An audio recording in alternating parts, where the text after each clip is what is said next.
कक्षा 10 के क्लास में एक बार फिर आप सभी का वेलकम है। आज हम लोग कक्षा 10 में जो द्विघात समीकरणों को हल करने की विधियां हैं, उसमें एक महत्वपूर्ण विधि है पूर्ण वर्ग बनाकर द्विघात समीकरण का हल। इसको हल करने वाले हैं और इसमें प्रायः सभी बच्चों को थोड़ी समस्या रहती है, तो हमने इसको हम आसानी से समझेंगे हम लोग। ये वास्तव में एक जो सिद्धार्थाचार्य जी थे भारतीय गणितज्ञ, उन्होंने एक सूत्र दिया था। इस विधि से उस सूत्र को भी निर्गत किया जा सकता है। तो देखिए, पूर्ण वर्ग बनाकर द्विघात समीकरण का हल। सबसे पहले आप देखेंगे जो द्विघात समीकरण होता है वो ax² + bx + c = 0 होता है। अब ये एक संख्या का तो वर्ग हो नहीं सकता, हो सकता है ये दो संख्याओं का वर्ग हो, दो पदों का वर्ग होगा। मतलब या तो ये p + q² की तरह बनेगा, जो होता है p² + q² + 2pq, या p - q² = p² + q² - 2pq। इस वाले पद को हम इस तरह के पद में कन्वर्ट कर देंगे।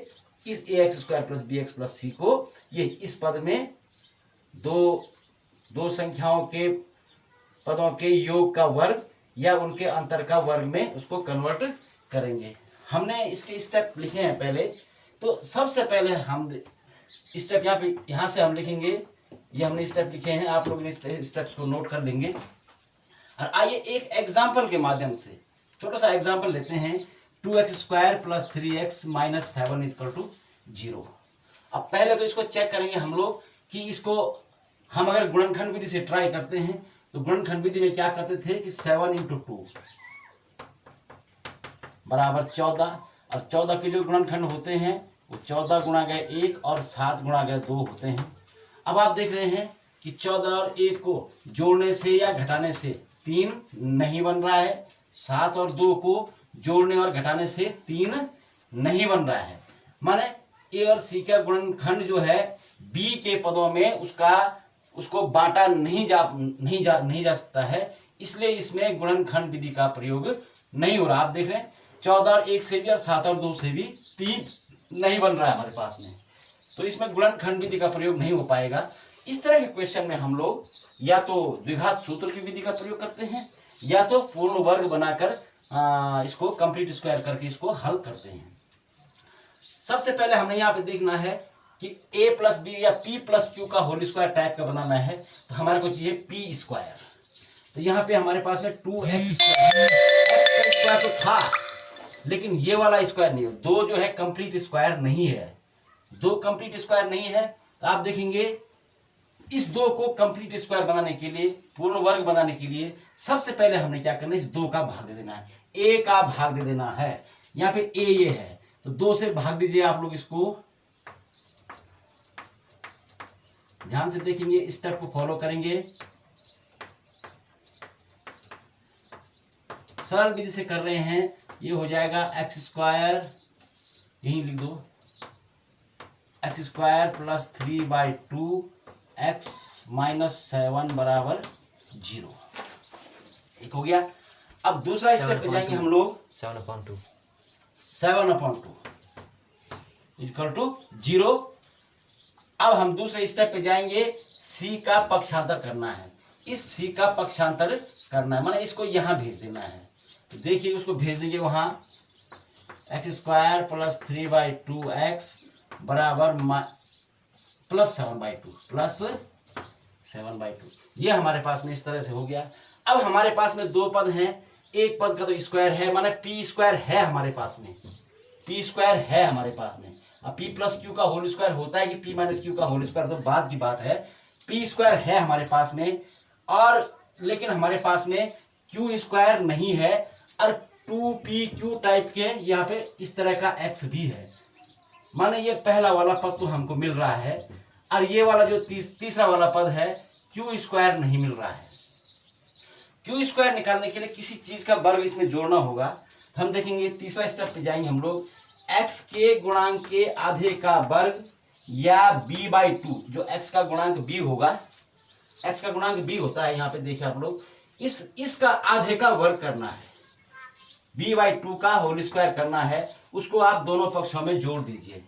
इस स्टेप को बहुत ध्यान से देखेंगे तो हमारे पास में q² मिल जाएगा। वहां से क्यू स्क्वायर लाने के लिए हम करेंगे x square plus 3/2x plus जोड़ देंगे यहाँ पे x के गुणांक के आधे का वर्ग। अब x का गुणांक है हमारे पास में 3/2 का आधा, इसका आधा हो जाएगा 3/4। इसका वर्ग करना हमने यहाँ पे x के गुणांक के आधे का वर्ग करना है, माने 3/4 के वर्ग को आप यहां भी जोड़ दीजिए और प्लस ऐसा करिए आप लोग 7/2 यहां है प्लस 3/4 का वर्ग यहां भी जोड़ दीजिए। ठीक हो गया आपको? ये याद रखना आपने 3/2 का आधा माने x के गुणांक का आधा, यहीं पर इंपॉर्टेंट है, इसका वर्ग माने 3/4 का वर्ग हमने जोड़ दिया है। अब आप देखिए हमारे पास में a स्क्वायर भी मिल गया हमको, यहाँ पे p स्क्वायर भी मिल गया है और q स्क्वायर भी मिल गया है। तो p square plus q square ये प्लस 2pq होना है, यहाँ पे ये वाली टर्म जो है यहाँ पे आ जानी है। ये पहले पद का वर्ग हो गया, दूसरे पद का वर्ग हो गया और इधर ये सॉल्व हो जाएगा, ये जुड़ घट जाएगा, ये बाद में होता रहेगा। आइए देखते हैं, अब हम देखते हैं चौथे स्टेप पे जाते हैं। x वाले पद में 2 का गुणा भाग। x वाला पद कौन है? ये है x वाला पद, ये x स्क्वायर वाला पद है, ये x वाला पद है। इसमें 2 का गुणा भाग कर देंगे तो हमारे पास मिल जाएगा x square plus 2 into 3/2x। अब गुणा भी कर रहे हैं और भाग भी कर रहे हैं। 2/2 और 3/2x प्लस 3/4 का होल स्क्वायर बराबर हो जाएगा 7/2 प्लस, इसको बाद में सॉल्व कर देंगे 9/16। इस तरह से लिख दीजिए आप इसको। अब यहाँ पे देखिए आप लोग, देखिए p स्क्वायर माने x स्क्वायर, q स्क्वायर माने 3/4 का स्क्वायर और 2pq, 2p का मतलब हो गया हमारे पास में x, p का मतलब हो गया x, ये वाला x है, और q का मतलब हो गया 3/4। बन रहा है ना 3/4, यहाँ पे 3/2 गुणा कर दो, 3/4 है ये वाला है। 2pq 3/4, 2x और 3/4 आ गया, माने ये हमारे पास बन गया x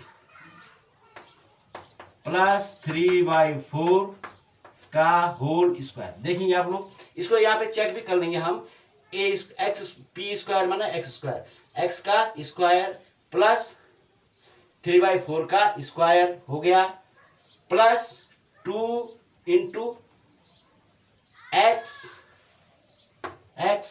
ये वाला इंटू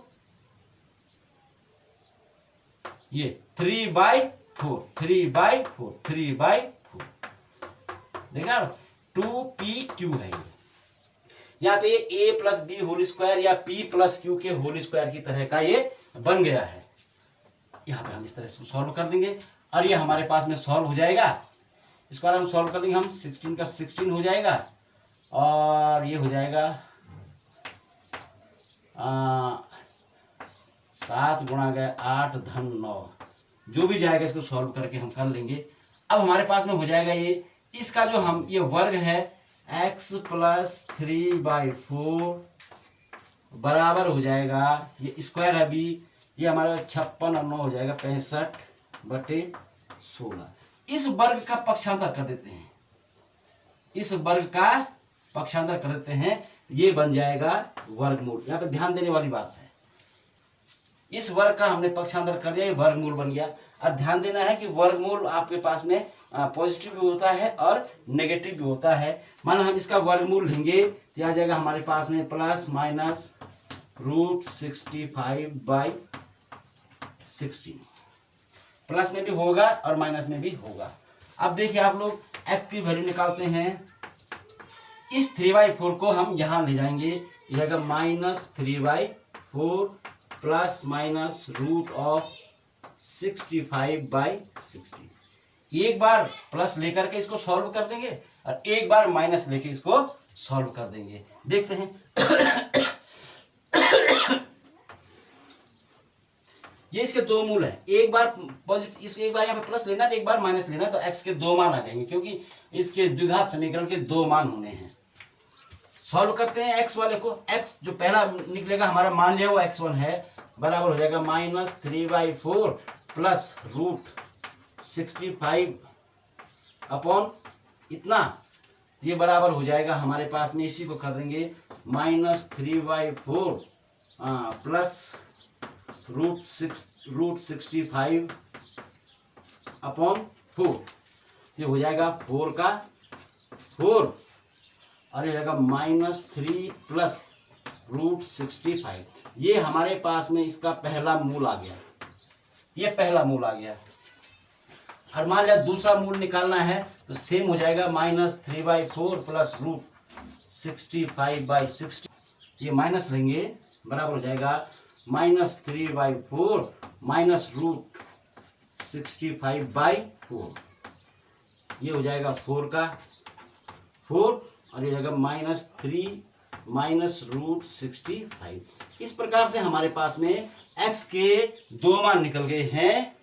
पहला मान आया -3 प्लस √65/4, दूसरा मान आया -3 माइनस √65/4। ये बहुत सरल सा मेथड हमने आपको बताया है यहाँ पे, इसको आप ध्यान दें, बिल्कुल भी आपको परेशान होने की जरूरत नहीं है। आप सीधे इन स्टेप को फॉलो करेंगे, सीधे ही आपको आंसर मिल जाएगा।